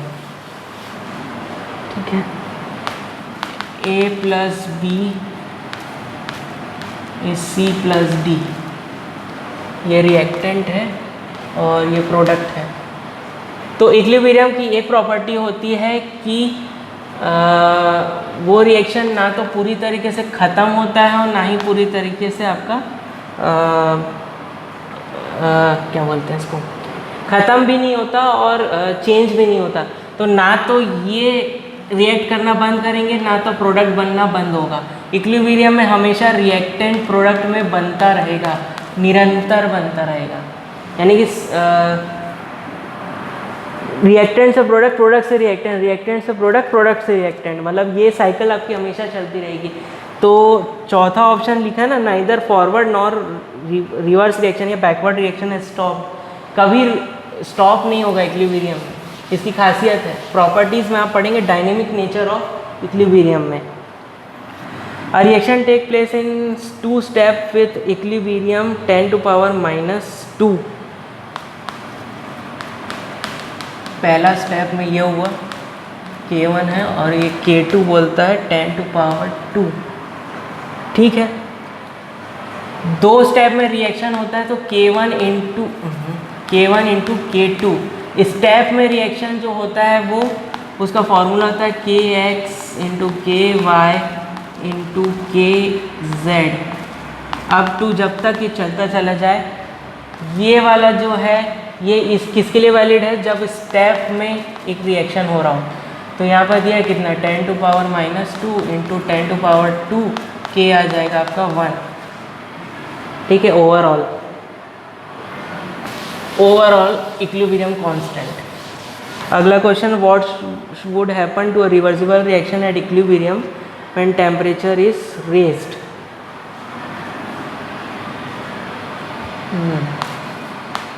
A plus B gives product delta H, यानी कि हीट की है, वो भी कितना पॉजिटिव हीट है भाई, पॉजिटिव है delta H। Delta H positive है तो क्या होगा, इक्विलिब्रियम इस तरफ शिफ्ट हो जाएगा, इक्विलिब्रियम इस तरफ शिफ्ट हो जाएगा। किसके द्वारा, ली चैटेलियर प्रिंसिपल्स के द्वारा। ली चैटेलियर प्रिंसिपल बोलता है टेम्परेचर जब आप बढ़ाओगे तो ये ज़्यादा रिएक्ट करेंगे, ज़्यादा रिएक्ट करने से ज़्यादा प्रोडक्ट बनेगा, यानी कि ज़्यादा रिएक्शन होगा, ज़्यादा प्रोडक्ट बनेगा। तो मतलब option more of the products are formed. ठीक है, इक्विलिब्रियम यहाँ शिफ्ट हुआ ना। चलिए क्वेश्चन दिया है PCl, question number 29, for reaction PCl3 plus Cl2 gives PCl5 at 250 degree Celsius. ठीक है, Kc की वैल्यू दी हुई है आपको 26। अब इसमें आपको फॉर्मूला लगाना है Kp is equals to Kc RT delta N। ये है equilibrium constant at constant pressure, equilibrium constant at concentration. ये सांद्रता पे डिपेंडेंट है और ये दाब पे डिपेंडेंट है। ठीक है, R जो है उसमें गैस कांस्टेंट है, T जो है वो टेम्परेचर है और डेल्टा N जो होता है वो इसका होगा हाँ M1 plus M2 minus N1 plus N2। ये आपका प्रोडक्ट का कंसंट्रेशन और ये रिएक्टेंट का कंसंट्रेशन, मतलब ये हो जाएगा आपका N1 N2 और ये हो जाएगा M1 और M2। तो M2 तो है ही नहीं तो इसको बस M1 मानेंगे। ठीक है, तो अब चलो इसका एक फॉर्मूला को रख लेते हैं। चलिए फॉर्मूला रख लेते हैं। इक्वेशन तो ज़रूरत नहीं है यहाँ पर।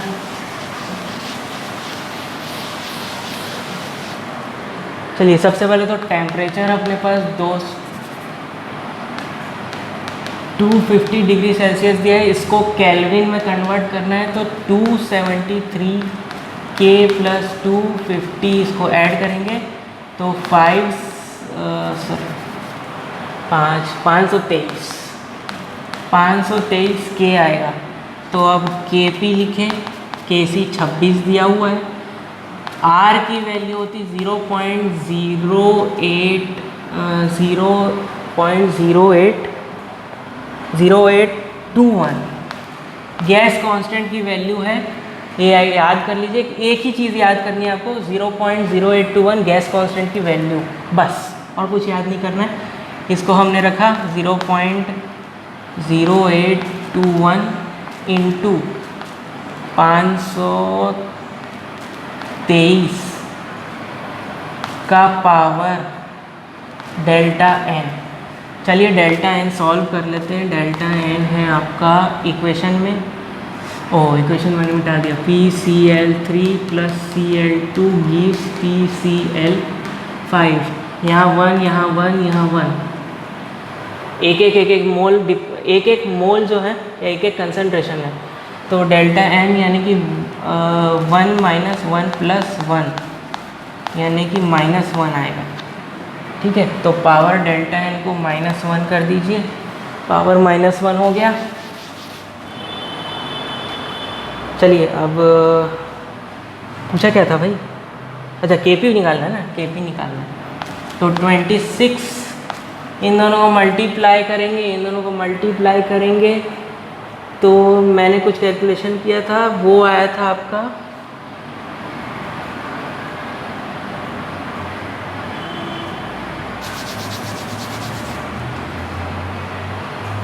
चलिए 26 को मल्टीप्लाई कर लीजिएगा, आप इस सबको मल्टीप्लाई कर लीजिएगा। अभी इतना टाइम नहीं है अपने पास, वीडियो ज़्यादा बड़ा हो जाएगा इससे करने से। तो इसका कैलकुलेशन मैं बता रहा हूँ, 0.6067 था, तो आपका Kp जो है वो आएगा 0.60। ठीक है, ऑप्शन है क्या भाई? हाँ ठीक है, तो 0.61 इसमें ऑप्शन दिया है, तो ये अब ऑप्शन मैच होता है। अगला क्वेश्चन बोला है, in which of the following equilibrium Kp is less than Kc। Equation लिखते जा रहा हूँ, फटाफट करते हैं। 2 टाइम्स ऑफ Hi, दूसरा इक्वेशन दिया है N2 + 3 times of H2 gives 2NH3। तीसरा इक्वेशन है N2 + O2 gives 2NO। अगला है CO + H2O, CO2 + H2। ये 1 1 2 1 3 2 1 1 2 1 1 1 1। ठीक है, Kp = KcRT del n, इसको आप कांस्टेंट मान लीजिए। तो Kp = Kc, इसकी ज़रूरत नहीं है अभी, ठीक है, इसकी ज़रूरत नहीं है, तो Kc का पावर डेल्टा n बस कर लीजिए। ठीक है, अब इसको कैसे निकालते हैं वो मैं बता रहा हूँ। क्या बोल रहा है, Kp इज़ लेस देन कैसे निकालना है, Kp is less than Kc। 3 आपका आता है, डेल्टा n पहले निकाल लेते हैं पहले वाले के लिए। पहला वाला तो है 2 - 2 0, डेल्टा n पहले वाले के लिए, delta n2, delta n3, delta n4। दूसरे में बोलता है ये 2 है, ठीक है, -1 + 1 यानी कि 4, ये आता है -2। डेल्टा एन इसके लिए 2 - 2 0, इसके लिए 2 - 2 = 0। इन तीन में ज़ीरो आ रहा है डेल्टा एन, इन तीन में अगर ज़ीरो आ रहा है डेल्टा एन तो तीन कंडीशन बता रहा हूँ, उसको ध्यान रखिएगा। जब डेल्टा एन ज़ीरो हो, डेल्टा एन पॉजिटिव हो और डेल्टा एन नेगेटिव हो, ठीक है। तीन कंडीशन बता रहा हूँ। यहाँ पर होता है Kp = Kc, यहाँ पर होता है Kp is less than greater than Kc और Kp is less than Kc। तो पहला वाला तो कट गया, नहीं होगा, तीसरा वाला भी कट गया, चौथा वाला भी कट गया, बचता ये नेगेटिव आ रहा है ना, Kp is less than Kc बोला था, ये वाला आपका कंडीशन सेटिस्फायर है। दूसरा यानी कि कौन सा, N2 और +3H2 वाला रिएक्शन, यही ऑप्शन आपका सही है। In which of the following the reaction proceeds towards completion. K की वैल्यू आपकी 1 दी है, 10⁻⁻2 दी है, 10 दी है और 10⁻3 दी है, ठीक है। हमको पता है R = KF/KB ये होता है, ठीक है, KF/KB होता है। अब इसको K मान लीजिए, इसको K, ये आपका इक्विलिब्रियम का फॉर्मूला है कि फॉरवर्ड रिएक्शन का कांस्टेंट अपॉन बैकवर्ड रिएक्शन का कांस्टेंट, यानी उसका रेशियो जो एक कांस्टेंट होता है। तो ये ये 1 है = KF/KB, इसके अकॉर्डिंग KF और KB जो है वो बराबर होंगे। अब बराबर है यानी कि इक्विलिब्रियम में है, मतलब कि फॉरवर्ड और बैकवर्ड रिएक्शन चलता रहेगा, यानी कि रिएक्शन कभी ख़त्म नहीं होगा। तो पहला ऑप्शन कट गया। दूसरा है 10⁻², 10⁻² को 10⁻² रहने दीजिए, KF/KB लिख लेते हैं। तो KB जो है वो 10⁻² टाइम्स ऑफ KF, यानी कि KB जो है वो उससे कितने टाइम्स छोटा है भाई, छोटा है, मतलब कि KF जो है,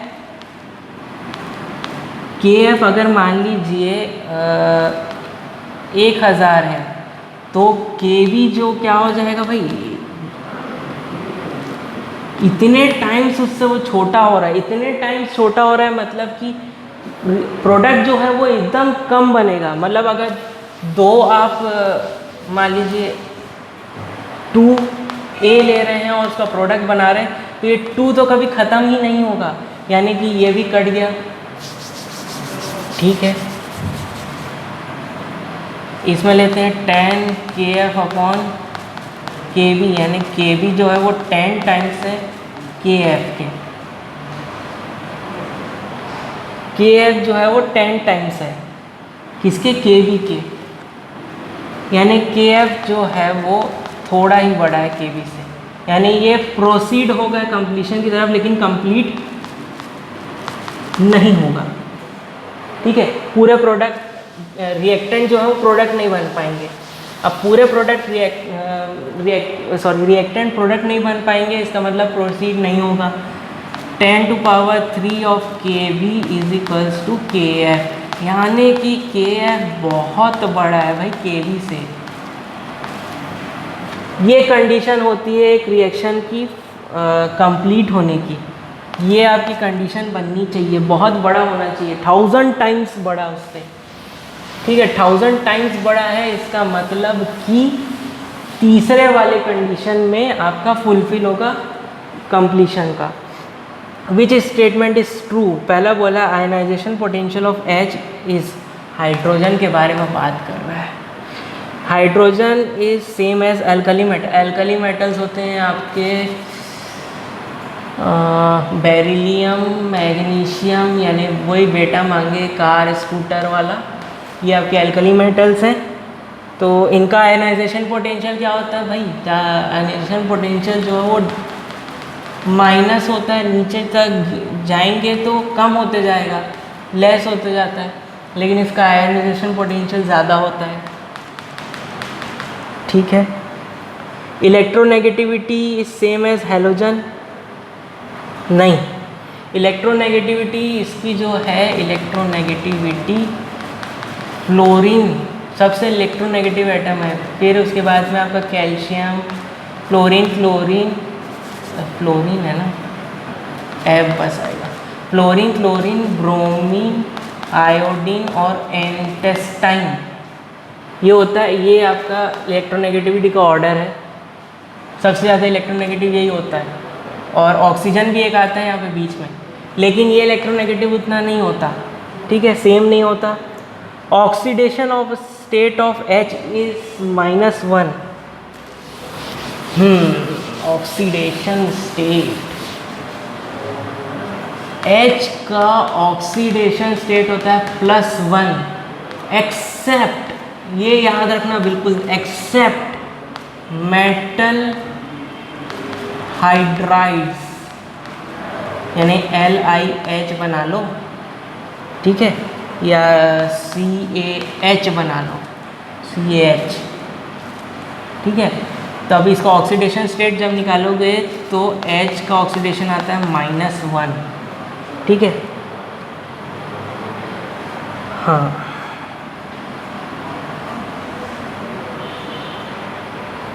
H is not liberated at anode,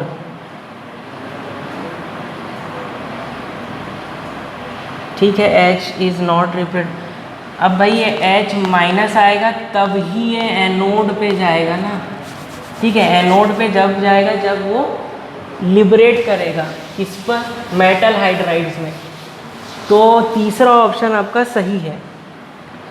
aluminium is use for thermal welding because, aluminium एक लाइट मेटल है, बिल्कुल नहीं है light metal. Aluminium has more affinity for oxygen, हाँ, क्यों, Al2O3 बनाता है, Al जो 3 टाइम्स का पॉजिटिव होता है, ठीक है। हमने पढ़ा था ऑक्सीडेशन स्टेट +3 और +1 होता है किसका, ग्रुप 13 का। तो ये होता है ना +3 बनाया ना भाई, +3 बनाया मतलब उसको 3 ऑक्सीजन चाहिए, 3 ऑक्सीजन चाहिए उसको, तो मतलब 1, 2 और 3 ऑक्सीजन एक साथ ले लेगा, एक साथ ले रहा है तो मतलब बहुत ज़्यादा प्यार है किससे, ऑक्सीजन से। तो इसलिए दूसरा ऑप्शन सही। तीसरा ऑप्शन बोलता है एल्यूमिनियम स्ट्रॉन्ग ऑक्सीडाइजिंग एजेंट, नहीं, एल्यूमिनियम रिड्यूसिंग एजेंट है, रिड्यूस करता है। Aluminium is a reactive metal, है रिएक्टिव लेकिन उतना नहीं है, कम है। तो दूसरा ऑप्शन सही है। 34 में असर्शन कथन दिया हुआ है, सोडियम मेटल को केरोसिन में स्टोर करते हैं। रीज़न दिया है कि मेटेलिक सोडियम हवा में आने पर पिघल जाता है, बिल्कुल सही भाई। सोडियम को हम हमेशा केरोसिन के अंदर फिल करके रखते हैं, ठीक है। जैसे ही ये ऑक्सीजन से टकराएगा, ऑक्सीजन से जैसे ही टकराएगा Na2O बनता है, Na2O बना यानी कि ये क्या है, मेल्ट हो जाएगा, ठीक है। हाईली रिएक्टिव मेटल है ना, पोटेशियम के बाद में सोडियम सबसे हाईली रिएक्टिव है, तो इसलिए ऑक्सीजन से जल्दी रिएक्ट करेगा। बोला है monazite is an ore of, अब ऑप्शन दिया है भाई जिरकोनियम, ये भी एक मेटल है। थोरियम, थोरियम सबको पता है न्यूक्लियर फ्यूल है, ठीक है। इससे आपका गाड़ी के पार्ट्स बनते हैं, इससे कुछ पार्ट्स बनते हैं गाड़ी के। Titanium,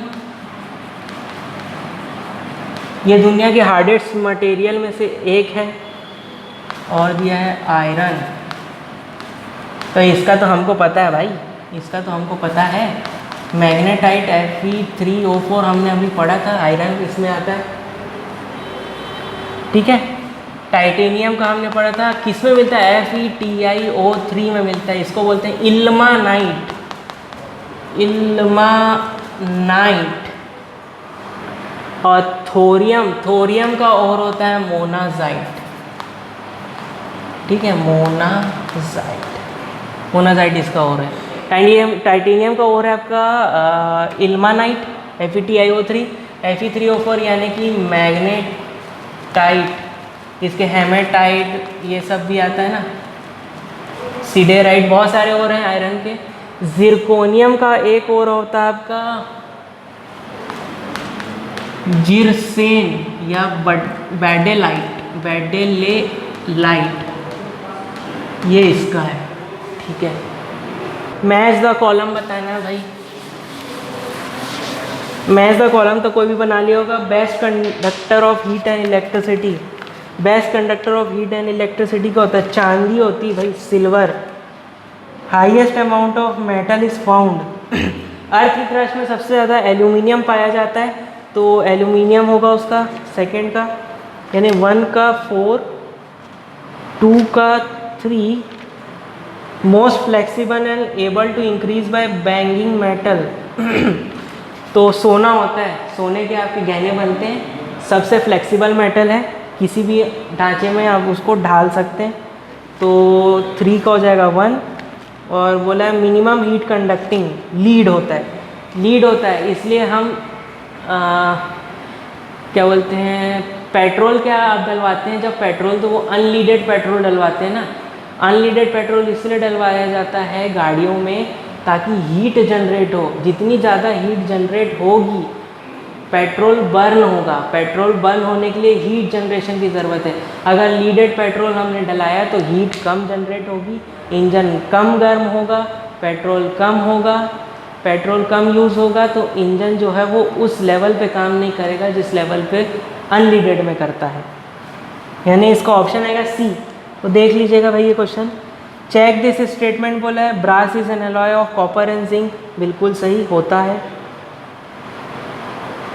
magnetite is an ore of aluminium, magnetite aluminium का ओर नहीं भाई, आयरन का ओर है। मैग्नेटाइट ओर है आयरन का। मर्क्यूरियस सॉल्यूबलस, इसमें डॉल्यूबलस लिखा है, वो सॉल्यूबलिस है। Are substance which mainly involves mercury, mercurous लिखा है ना, मर्क्यूरियस ये लिखा वर्ड, यानी इसमें मर्क्यूरी होगा। और ये कहाँ यूज़ होता है मर्क्यूलस सॉल्यूबस में? मर्क्यूलस सॉल्यूबस होता है आपके माउथ, यानी मुंह का डिसऑर्डर जो होता है ना उसकी दवाइयों में, या छालों की दवाइयों में, आप जो छाले होते हैं मुंह में उसकी दवाई में आपका मर्क्यूरियस सॉल्यूबस यूज़ करते हैं। मर्क्यूरस सॉल्यूबिलिस उसको बोलते हैं, मर्क्यूरस सॉल्यूबिलिस। Potassium nitrate it is an chemical use in photography, नहीं, पोटेशियम नाइट्रेट KNO3 को हम एक्सप्लोजिव की तरह यूज़ करते हैं। जो ज़्यादातर नक्सली जो है ना, नक्सली पोटेशियम नाइट्रेट का इस्तेमाल करते हैं आपके टिफ़िन डब्बे वाले बम में। IED ब्लास्ट इसी से किया जाता है। ठीक है, तो पहला सही है, दूसरा गलत है, तीसरा सही है, चौथा गलत है। मतलब ऑप्शन बी। क्वेश्चन बोला how much carbon does steel contain, steel में करीब 0.5 से 2% तक, 2.5% तक का कार्बन कंटेंट होता है। ठीक है, तो पहला ही ऑप्शन सही है। और 1 से लेके 2% मैंगनीज होता है, Mn, मैंगनीज बोला है, मैग्नीशियम नहीं, manganese. Substance use as moderator and coolant, nuclear reactor की बात कर रहा है। न्यूक्लियर रिएक्टर में मतलब कि शीतलक और आपका मॉडरेटर को क्या बोलते हैं, मध्यस्थ ऐसा कुछ बोलते हैं हिंदी वालों के लिए। तो वो क्या होता है, वो होता है D2O, या फिर इसको हैवी वाटर के नाम से जाना जाता है, हैवी वाटर। ये दोनों तरीके से यूज़ होता है। व्हाट इज़, इसी का रिलेशन आ गया क्वेश्चन में। D2O हैवी वाटर, यानी कि ये जो है ये H2 है और प्लस O, इसका रिएक्शन होता है तो D2O बनता है, इसको बोलते हैं हैवी वाटर। तो पहला ऑप्शन सही है। व्हाट इज़ हैवी वाटर में तो oxygen plus heavy hydrogen, heavy hydrogen होता है 1H2, ये होता है ड्यूट्रियम बोलते हैं ना, 3 आइसोटोप्स होते हैं ना, 1H1, 1H2 और 1H3। ये होता है प्रोटियम, ये होता है ड्यूट्रियम और ये होता है आपका ट्रीटियम। ठीक है, तो इसको रिलेट करके यहाँ हैवी वाटर बनाते हैं। चलिए ये भी क्वेश्चन हो गया। टीयर गैस, टीयर गैस क्या है? टीयर गैस में क्या होता है? टीयर गैस में होती है क्लोरीन, और इसका टीयर गैस का आपको नेम बता दे रहा हूँ, केमिकल नेम अल्फ़ा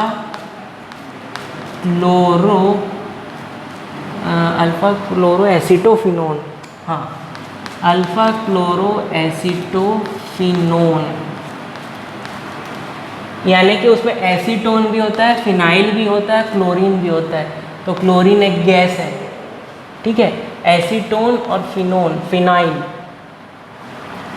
अब ये अल्फ़ा अल्फ़ा भूल जाइए, अल्फ़ा वो ऑर्गेनिक केमिस्ट्री का पार्ट है, बहुत ज़्यादा हाई लेवल हो जाता है, उतना हमको नहीं पढ़ना है। Zinc does not show variable valency like other D block elements.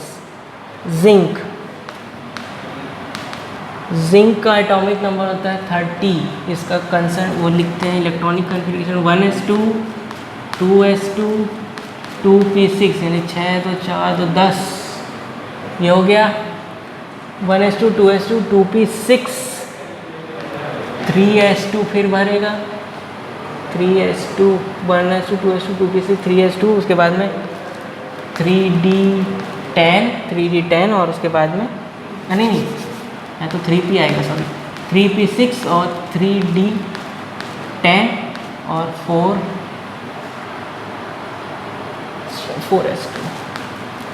2 तो 4 6 10 10 और 8 18 और 12 18 और 12 आ गया 30, ठीक है। अब भाई इसलिए शो नहीं करता अदर डी ब्लॉक एलिमेंट्स के, इसलिए क्योंकि इसका डी यानी कि डी ऑर्बिटल 4 ऑर्बिटल होते हैं, एस पी डी और एफ। इसका डी ऑर्बिटल भरा हुआ है, जब डी ऑर्बिटल ही भरा हुआ है तो वो डी ब्लॉक के एलिमेंट्स के जैसा। डी ब्लॉक एलिमेंट्स जो होते हैं आपके ट्रांजिशन एलिमेंट्स बोलते हैं उसको पीरियोडिक टेबल पे। अगला, find out water soluble compound.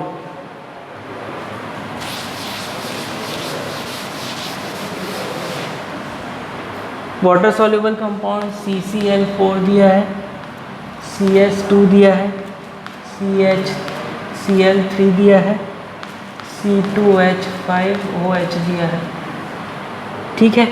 ये नॉन पोलर है, ये भी नॉन पोलर है, ये भी नॉन पोलर है, ये बस पोलर है, क्योंकि वाटर पोलर है। पोलर का मतलब होता है जिसके पोल्स, ठीक है, पोल्स H2O खाली हो, पोल्स खाली हो तो वही सॉल्युबल होते हैं, ठीक है।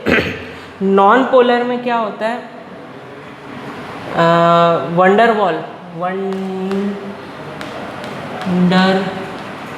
वॉल फोर्स होती।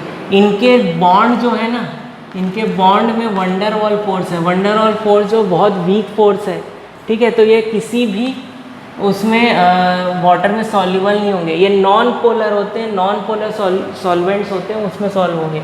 ये भी इनका भी बॉन्ड, इसका भी बॉन्ड, सॉरी यहाँ नहीं, यहाँ पर, ठीक है। मीथेन है तो मीथेन कभी भी वाटर में सॉल्युबल नहीं होता।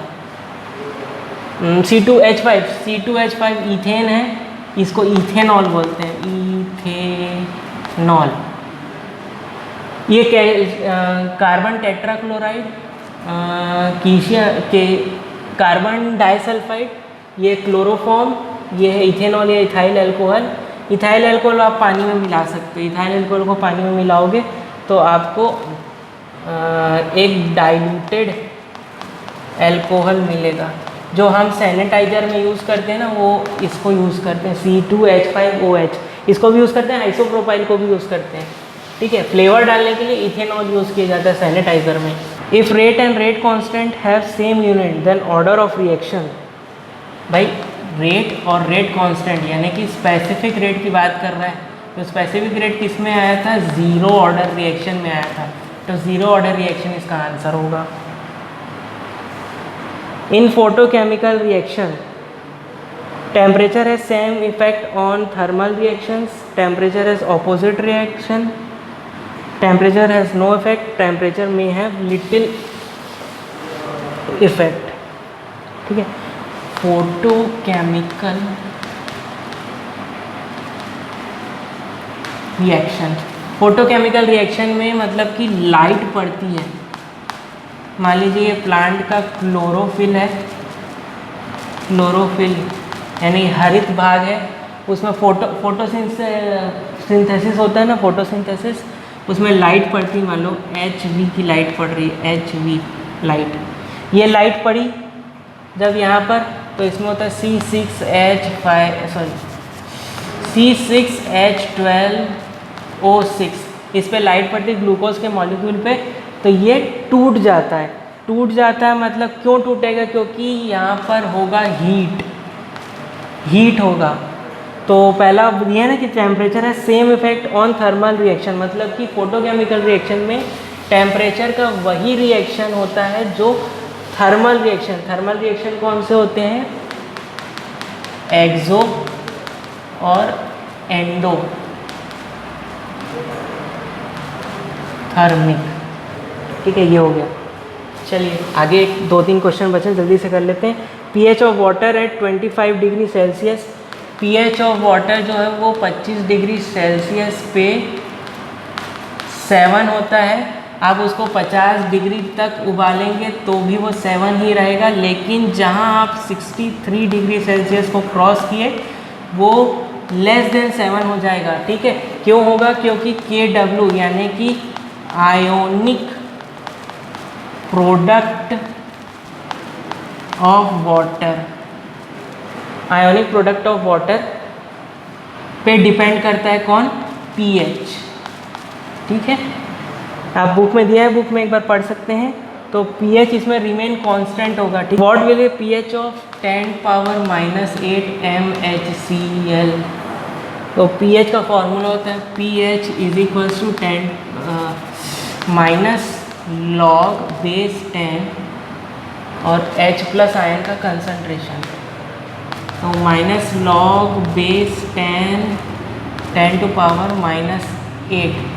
ठीक है, log का फॉर्मूला होता है -log base 10 अंडर पे AB, तो B बाहर आ जाता है, log base 10A ये बचता है, बाहर आ जाएगा, 8 बन जाएगा, ये माइनस और ये माइनस प्लस हो गया, log base 10 ऑफ 10, इसकी वैल्यू होती है 1, तो यहाँ पर आ जाएगा 8। ठीक है, अब HCl है भाई, HCl तो एसिडिक होता है, और pH जब लेस देन 7 होगा तो ही एसिडिक होता है। ये तो pH 8 आ गया, pH 8 आ गया मतलब कि ये क्या हो गया?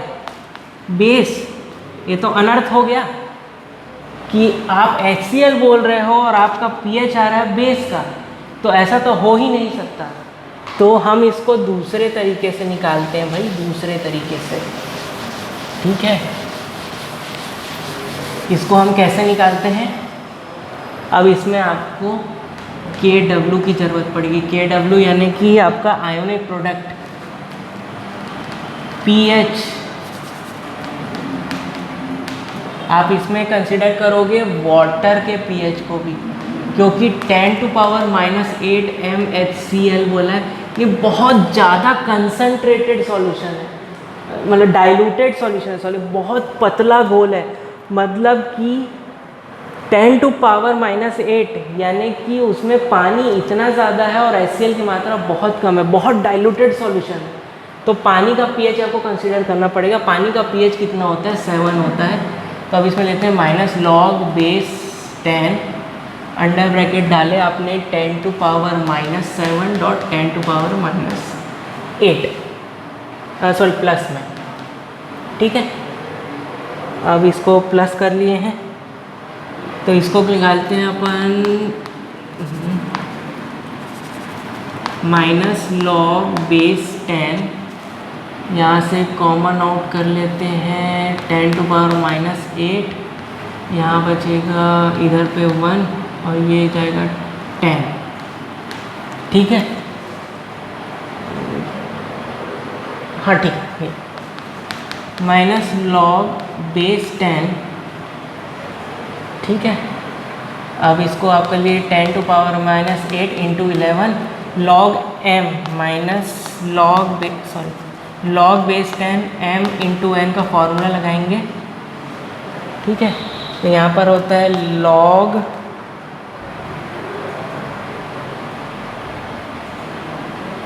Base 10m plus log base 10n, ये इसका फॉर्मूला है।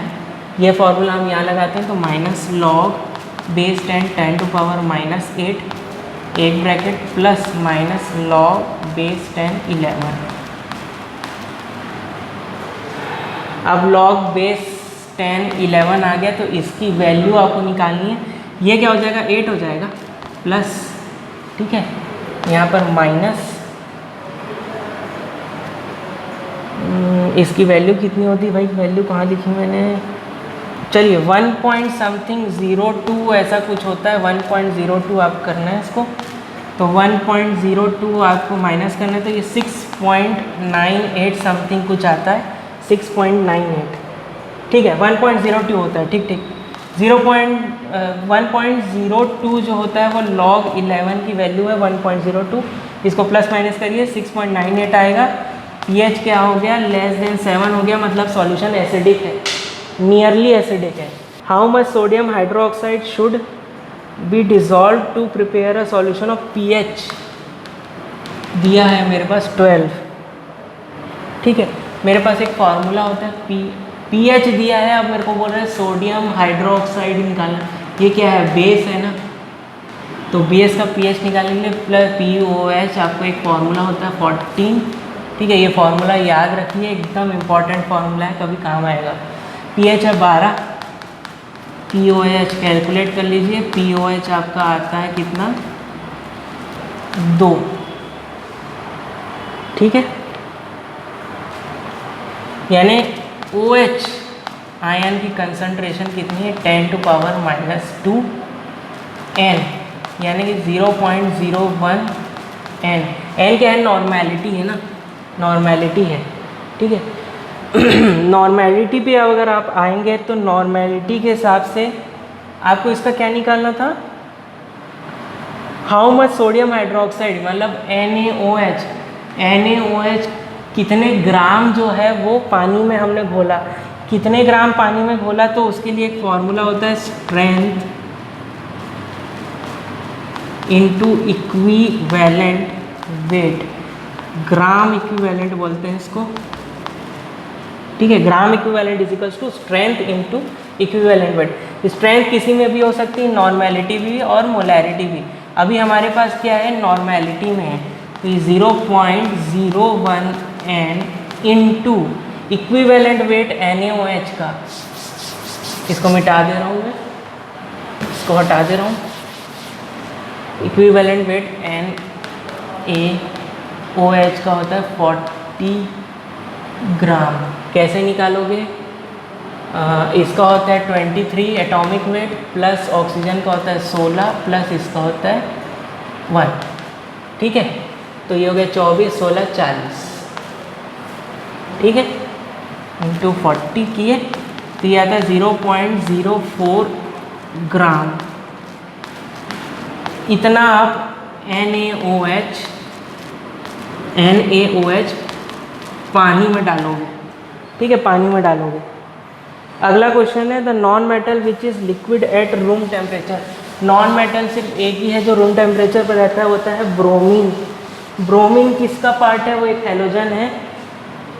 फ्लोरीन, क्लोरीन, ब्रोमीन, आयोडीन और एन्स्टाटाइन, ठीक है। फ्लोरीन, क्लोरीन, ब्रोमीन, आयोडीन, ये रूम टेम्परेचर पे लिक्विड होता है, ठीक है, रूम टेम्परेचर पे लिक्विड होता है।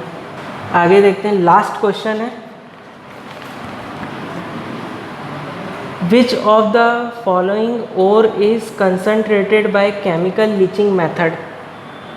Chemical leaching method, chemical leaching method हम सल्फाइड ओर के लिए इस्तेमाल करते हैं, जो सल्फाइड ओर होते हैं ना उनके लिए।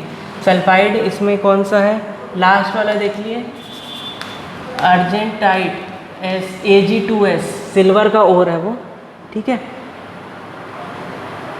टाइप्स। अब इसको हम डालते हैं NaCN में, NaCN होता है सोडियम साइनाइड, प्लस इसको प्लस इसमें घोल देंगे किसका, इसका एक्वस सॉल्यूशन ना, एक्वस सॉल्यूशन जलीय घोल, NaCN का जलीय घोल में Ag2S को आप डालिए, आपको सिल्वर अलग होके मिल जाएगा। ठीक है, चलिए तो क्वेश्चन तो ख़त्म हो गए हैं आज के।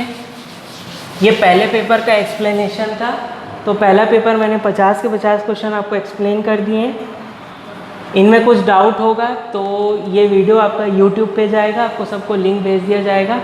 तो कोई भी डाउट हो तो प्लीज़ कमेंट पे बोलिए कि ये समझ में नहीं आया सर, वो समझ में नहीं आया, क्वेश्चन नंबर और डाउट का बता दीजिए। और अगर अच्छा लगा होगा तो लाइक शेयर सब करिए। Thank you.